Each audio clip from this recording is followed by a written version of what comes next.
Today, we're diving into the incredible true story of Chang and Eng Bunker.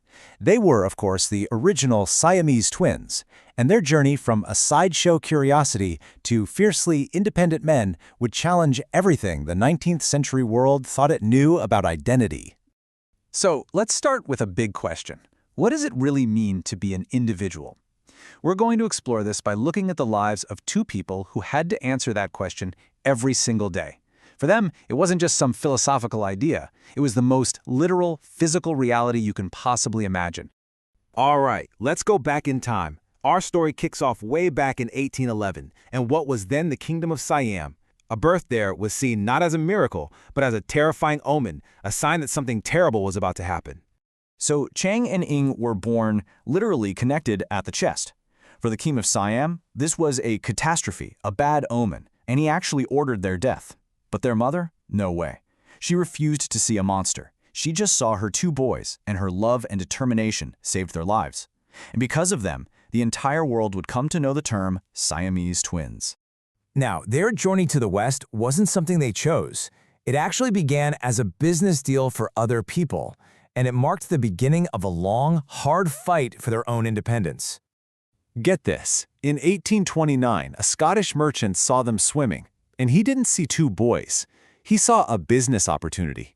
He basically took them from Siam and marketed them to Western audiences under these sensational headlines like the United Siamese Brothers, turning them into a public curiosity that people would pay to gawk at. And you can really see the stark contrast here between their early years and what they eventually became. At first, they were treated like cargo, traveling in steerage while their managers were living it up in first class, pocketing almost all the profits. But Chang and Eng were determined to change that script. The big turning point came when they were just 21 years old. Can you imagine? They refused to renew their exploitative contract, they fired their managers, and they took complete control of their own lives and their own money. They were no longer an exhibit, they were entrepreneurs. But, it wasn't just about financial freedom for them. They wanted a life, a normal life. They were looking for a place to call home, and they eventually settled down in North Carolina, where they became farmers and, incredibly, naturalized American citizens. And this is where their story gets even more amazing.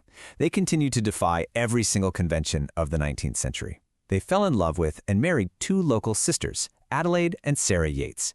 And together, these two families would build an absolutely astonishing legacy, a total of 21 children. So you're probably wondering, how on earth did they manage this? I mean, it sounds unbelievably complicated, right? Well, they were incredibly disciplined. They built two separate houses, about a mile apart, and they created this super strict schedule. They'd spend 3 days straight at one home and then travel to the other for the next 3. This made sure each wife and her family had their own dedicated time and space. And this whole system was absolutely essential because even though they were always physically together, they were two completely different men. Chang was known for being moody, and he drank pretty heavily. Eng, on the other hand, was quiet, very intellectual, and a teetotaler. He didn't drink alcohol at all. They were really the ultimate proof that being physically connected did not mean they were the same person.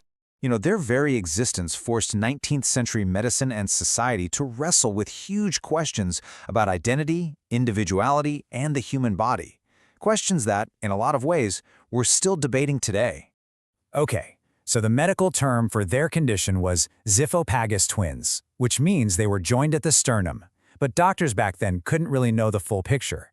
It was only after they died that an autopsy revealed their livers were also fused together, which confirmed that separating them would have been totally impossible with the medicine of their time. And their unique life sparked this huge ethical debate that's still going on in bioethics.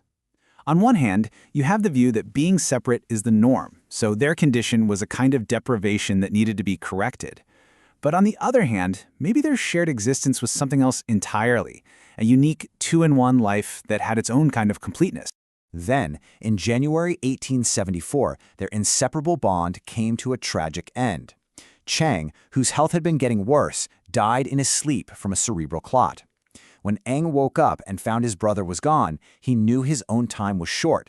His last words were, "Then I am going also." And just 3 hours later, Eng passed away, most likely from shock. So at the end of the day, their legacy is one of profound humanity. They absolutely refuse to be defined as a medical oddity. Through just sheer willpower, smart business sense, and this unwavering desire for a family, they completely changed how the world saw them.